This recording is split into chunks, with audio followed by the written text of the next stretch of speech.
ప్రియ భక్త బంధువులకు మంగళ శాసనాలు. ఈ భక్త జయరాజు పొగట్లు. నేను ఇప్పుడు ఈ స్థాయిలో ఉండాలంటే ఎంతోమంది నాకు సహాయం చేశారు. నా చిన్నప్పుడే మా ఫ్రెండ్స్లో ఒక అతను నన్ను నమ్మి 1988 ఆ ప్రాంతంలో 5,000 ₹5 వడ్డీకైనా అప్పుగా ఇచ్చాడు. దానిని నేను చాలా రోజులు తీర్చలేకపోయాను. దాంతో అనేకమైన బిజినెస్లు చేసి నష్టపోయాను. అయితే దాన్ని ఎలా తీర్చాలి అనే మాట వచ్చినప్పుడు ఎలాగైనా తీర్చాలి. ఆయన కూడా నా మీద ప్రెజర్ చేయడం మొదలుపెట్టాడు. వాళ్ళ ఇంట్లో వాళ్ళకు కూడా తెలిసిపోయింది. నువ్వు ఆయనకి డబ్బులు ఇవ్వటం ఏంటి, తీసుకురమ్మని ప్రెజర్ పెట్టడం మొదలుపెట్టారు. నేను 5,000 ఎలా సంపాదించాలి? అప్పుడు మేము ఏదైనా పనికి వెళ్ళినా కానీ ₹50 అట్లా ఉండేది. అంటే 5,000 సంపాదించాలంటే నేను 100 రోజులు ఖచ్చితంగా కష్టపడాలి. మనకేమో ఏ పని రాదు, ఏం చేయాలో తెలియదు. అప్పుడు ఒక క్లబ్లో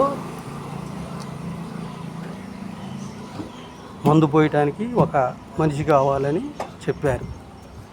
అప్పటికే నేను ఇంటర్మీడియట్ పాస్ అయ్యి పాలిటెక్నిక్ చదివి ఉద్యోగాలకు అప్లై చేస్తున్నాను.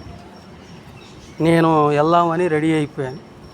ఎట్లా నేను అప్పు తీర్చాలి, క్లబ్లో పనిచేసాను, అప్పు తీరుతామని నేనైతే రెడీ అయిపోయాను. కానీ మా ఇంటి వాళ్ళు మాత్రం ఒప్పుకోలేదు. మనమేమిటి, మన ఫ్యామిలీ ఏంటి, నువ్వు చదువుకొని క్లబ్లో ఆడేళ్ళకి మందు పోయడానికి వెళ్ళటం ఏంటి అని అయ్యో చెప్పుకుంటా వచ్చారు. నేను కూడా ఒకటే చెప్పాను, మీరు డబ్బులన్నీ ఇవ్వండి, లేకపోతే నన్ను ఆ పని చేసాను అప్పు తీర్చనివ్వండి. వాళ్ళు అప్పు తీర్చకుండా అయితే మాత్రం నేను ఉండలేను. ఎందుకంటే నన్ను నమ్మి ఇచ్చాడు నా ఫ్రెండ్ అయినా కానీ వాళ్ళ అమ్మ వాళ్ళు ఊరుకోవట్లేదు. కాబట్టి ఇది ఖచ్చితంగా నేను తీర్చాలని చెప్పాను. అప్పుడు మా ఇంట్లో వాళ్ళు ఎట్లయితే ఇష్టం లేకపోయినా సరే నీ చావు నువ్వు చావు అని ఒప్పుకున్నారు. అందులో పని చేయటం, ఆయన అప్పు తీర్చడం జరిగింది.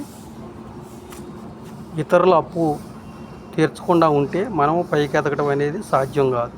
కాబట్టి వీలైనంత వరకు ఇతరులకు మీరు అప్పు ఉంటే వాయి తీర్చే ప్రయత్నం చేయండి.